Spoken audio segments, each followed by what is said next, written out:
बिस्मिल्लाहिर्रहमानिर्रहीम। अस्सलाम वालेकुम नाजरीन, मैं हूं फैयाज राजा और आप देख रहे हैं लाज न्यूज़।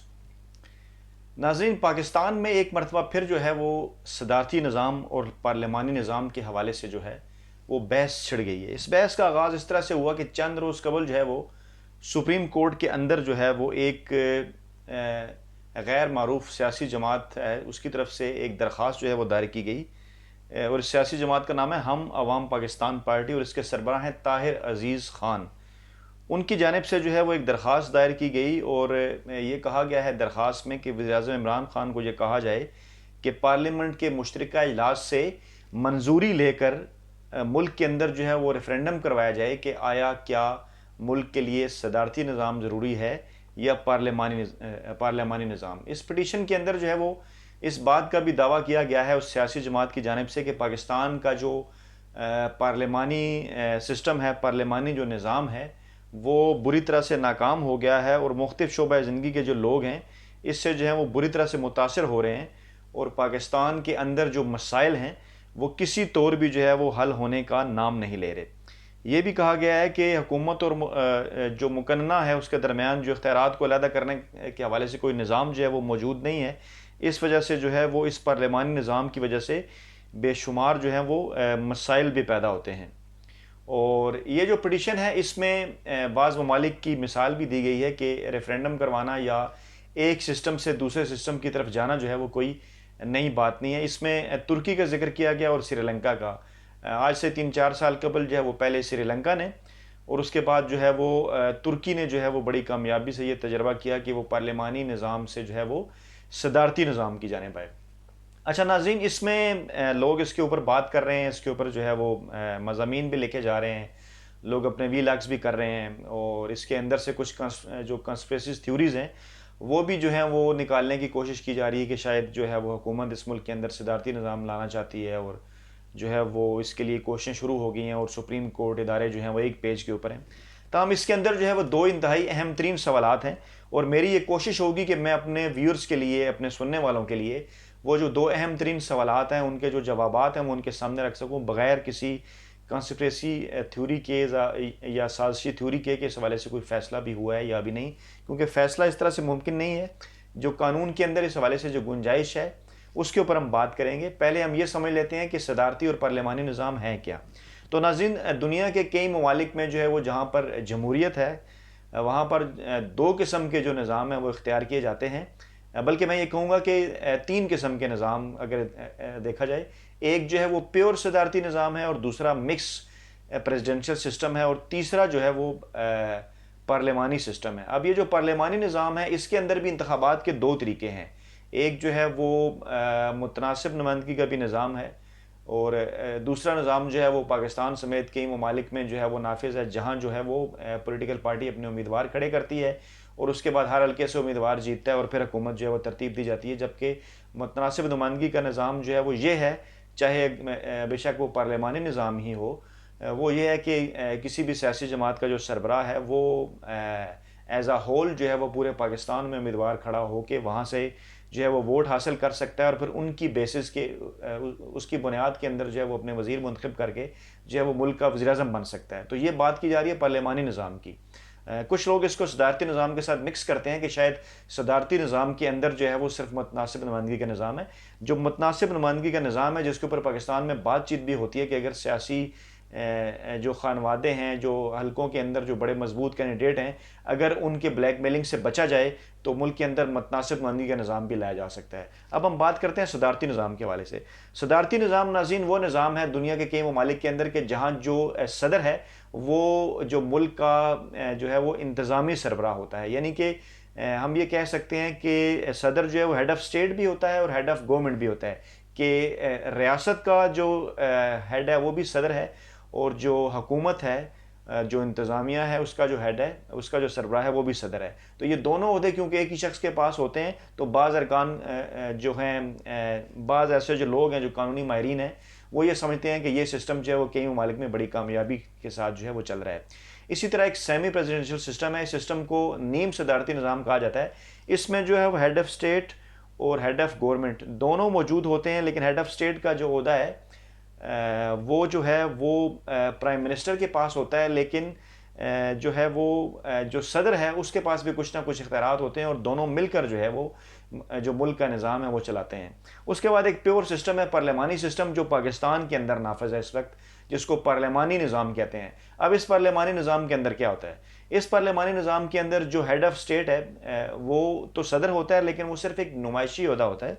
और जो हेड ऑफ गवर्नमेंट है प्राइम मिनिस्टर, उसके पास जो है वो तमाम तर एग्जेक्टिव जो इख्तियारात हैं वो होते हैं और वो उन तमाम मामलात को चलाता है, जैसा कि पाकिस्तान में है। तो इस तरह से तीन सिस्टम, एक जो प्योर प्रेसिडेंशियल सिस्टम है उसमें हेड ऑफ स्टेट और हेड ऑफ गवर्नमेंट जो है वो प्रेसिडेंट होता है। नीम प्रेसिडेंशियल में जो है प्रेसिडेंट भी होता है, प्राइम मिनिस्टर भी होता है, दोनों होते हैं, उनके दरमियान इख्तियारात जो हैं वो तकसीम किए जाते हैं। जबकि जो पार्लियामानी सिस्टम है उसमें हेड ऑफ स्टेट तो सदर होता है, लेकिन वो एक नुमाइशी ओहदा होता है, और हेड ऑफ गवर्नमेंट के तौर पे जो कि प्राइम मिनिस्टर होता है उसके पास जो है वो तमाम तर इख्तियारात होते हैं, जैसा कि पाकिस्तान में। अच्छा, इसके अंदर ये बात तो होगी प्रेसिडेंशियल सिस्टम के हवाले से कि वो है क्या। अब हम बात करते हैं रेफरेंडम के हवाले से कि रेफरेंडम की हमारे मुल्क के आइन में किस हद तक जो है वो गुंजाइश मौजूद है, क्या इससे पहले भी कोई रेफरेंडम हुए हैं और क्या मौजूदा हुकूमत जो है वो रेफरेंडम करवा सकती है। इसके ऊपर जो है वो नाजरीन मुख्तलिफ़ किस्म की जो आरा हैं वो पाई जाती हैं, और इसके ऊपर जो आइनी और कानूनी माहिरीन है वो भी तकसीम है। पाकिस्तान का जो आइन है अगर 1973 का देखा जाए, उसके अंदर ये गुंजाइश मौजूद है कि किसी अहम कौमी या जो सियासी मसला है उसके ऊपर जो है वो अवामी राय जानने के लिए रेफरेंडम कराया जा सकता है। लेकिन अहम तरीन और जो एक इंतहाई दिलचस्प बात है वो ये है कि ये दो दफ़ा जब भी पाकिस्तान में रेफरेंडम हुआ तो उस वक्त हुआ जब पाकिस्तान में आइन मुअत्तल था।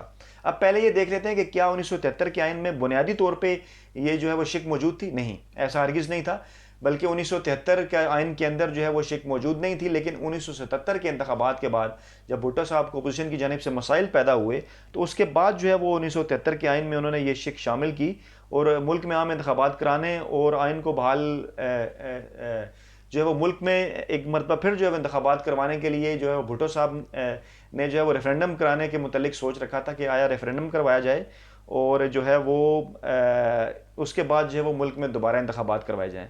लेकिन उनको इस बात का मौका ही ना मिला और उसके बाद जो है इक़्तिदार के ऊपर जनरल ज़िया ने कब्ज़ा कर लिया। और फिर दिलचस्प बात यह है कि जनरल ज़िया ने बाद में जो है वो इसके ऊपर 19 दिसंबर 1984 को जो है वो एक रेफरेंडम कराया। वो पाकिस्तान का पहला रेफरेंडम था और उन्होंने ये रेफरेंडम मुल्क में आम इंतखाबात से पहले और आइन को बहाल करने से कबल करवाया। यानी उस वक्त आइन मुअत्तल था जब उन्होंने पाकिस्तान में पहला रेफरेंडम करवाया। और इसी तरह जो दूसरा जो रेफरेंडम था वो जनरल परवेज़ मुशर्रफ ने करवाया और उन्होंने ये रेफरेंडम जो है वो 30 अप्रैल 2002 को करवाया। और वो उन्होंने भी ये जो रेफरेंडम है ये आइन की बहाली और इंतखाबात से पहले करवाया। इसके बाद जो है वो मुल्क में आम इंतखाबात हुए। तो दोनों सूरतों में ये जो दो मुल्क के चीफ एग्जीक्यूटिव थे जिनके पास उस वक्त जो है वो मुल्क के सदर का ओहदा था, उन्होंने जो है ये दोनों दफ़ा रेफरेंडम का जो ऑप्शन है ये इस्तेमाल किया और उसके ज़रिए जो है वो फ़ौजी वर्दी में जो है वो मुल्क के सदर बन गए। उससे पहले जो है वो चीफ़ एग्जीक्यूटिव थे और उनके पास चीफ़ मार्शल एडमिनिस्ट्रेटर का भी ओहदा था।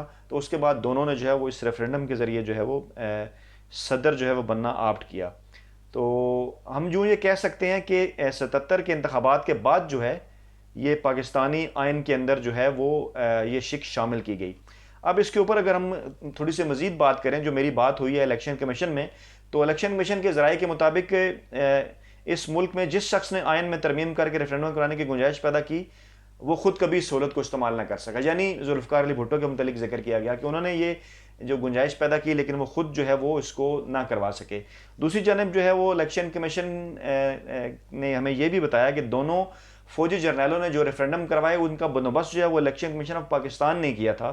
ताहम इन दोनों रेफरेंडम में फ़र्क ये था कि जनरल ज़िया के रेफरेंडम में जो इंतखाबी फहरिस्तें थीं वो इस्तेमाल की गई, जबकि जनरल मुशर्रफ के रेफरेंडम में हर किसी को वोट डालने की इजाज़त थी और जो बैलेट बॉक्स थे वो पब्लिक मकामात पर रखे गए थे। अच्छा, और ये भी हमें बताया गया है कि पाकिस्तान में आइन की बहाली के दौरान कभी भी किसी अहम कौमी मामले पर जो है वो रेफरेंडम नहीं करवाया गया, और अगर ऐसा होता है तो ये पहली मरतबा होगा। ताहम इससे कबल एक दफ़ा जो है वो 18वीं तरमीम के खिलाफ जब दरखास्तें सुप्रीम कोर्ट के अंदर जब ज़ेर समात थी तो सुप्रीम कोर्ट की रिमार्क्स में जो है वो एक सीनियर जज साहब ने यह कहा था कि रेफरेंडम को आइन में तरमीम के सिलसिले में अवामी राय मालूम करने के लिए इस्तेमाल जो है वो किया जा सकता है। और इसी के ऊपर ये जो है ये दरख्वास्त दी गई है कि जो है वो इसके ऊपर राय दी जाए। तो इसके हवाले से एक रिमार्क्स मौजूद है कि जो है वो अवामी राय जानने के लिए रेफरेंडम जो है वो करवाया जा सकता है। ताहम जो बाज़ कानूनी माहिरीन हैं वो इस बात से मुतफिक नहीं है नाज़रीन। उनका ये कहना है कि आइन में तरमीम के लिए रेफरेंडम जो है वो मतलब उसकी कोई गुंजाइश नहीं है। उनका ये कहना है कि रेफरेंडम आइन में तरमीम या सदारती इंतखाबात के लिए नहीं कराया जा सकता। उनके बकौल पाकिस्तान के आइन में ऐसी कोई शिक शामिल नहीं है जिसके तहत जो है वो आइनी तरमीम के लिए रेफरेंडम कराया जाए। और भुट्टो साहब ने जो वो तरमीम की थी वो सिर्फ एक वक्त के लिए थी और एक जो रेफरेंडम था उसके करवाने के हवाले से थी। ताहम वो भी किसी जमहूरी हुकूमत ने नहीं करवाया और वो भी जो चीफ मार्शल लॉ एडमिनिस्ट्रेटर थे जनरल ज़ियाउल हक, उन्होंने उसका जो ऑप्शन है वो ऑप्ट किया। इसी तरह एक जो कानूनी हल्का है उसका ये कहना है कि अगरचे जो रेफरेंडम करवाना है वो हुकूमत के इख्तियार में है, ताहम हर बात पर जो है वो रेफरेंडम नहीं करवाया जा सकता।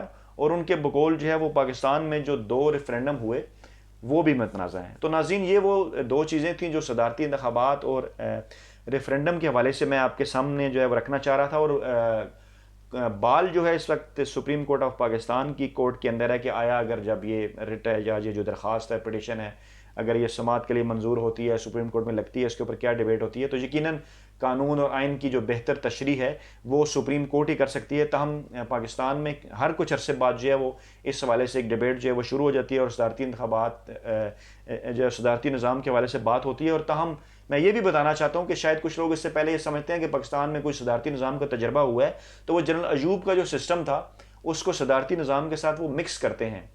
56 के आइन में जो है वो पाकिस्तान का आइन पार्लियामानी तर्ज की था। 62 में यकीनन जो फौजी एक डिक्टेटर ने बनाया उसको उन्होंने सदारती निज़ाम की जो है वो उसका रुख देने की उन्होंने कोशिश तो की, ताकि वो एक प्योर सदारती निज़ाम नहीं था, वो एक चीफ मार्शल एडमिनिस्ट्रेटर की जानिब से एक कोशिश थी जो कि बाद में नाकाम साबित हुई। अगर देखा जाए तो पाकिस्तान में जो है वो अभी तक एक जो बाकायदा सदारती निज़ाम है, जो सदारती जमहूरी निज़ाम है जिसके दुनिया में कामयाबी से तजर्बात हो रहे हैं, उसका इस किस्म का कोई तजर्बा जो है वो अभी तक पाकिस्तान में नहीं किया गया। जी नाज़रीन, लाज न्यूज़ की वीडियोज़ को लाइक कीजिए, लाज न्यूज़ को सब्सक्राइब कीजिए और वीडियोज़ के ऊपर कमेंट करके जो है अपनी राय भी हमें दिया करें ताकि हम अपने ये जो वीडियोज़ हैं इसको मज़ीद बेहतर बना सकें। और जिस तरह से आप चाहते हैं, जिन मौज़ूआत पर आप बात जो है वो सुनना चाहते हैं, वो भी जो है वो हमारे साथ शेयर करें। नाज़रीन, अपना बहुत ख्याल रखिएगा। अल्लाह हाफ़िज़।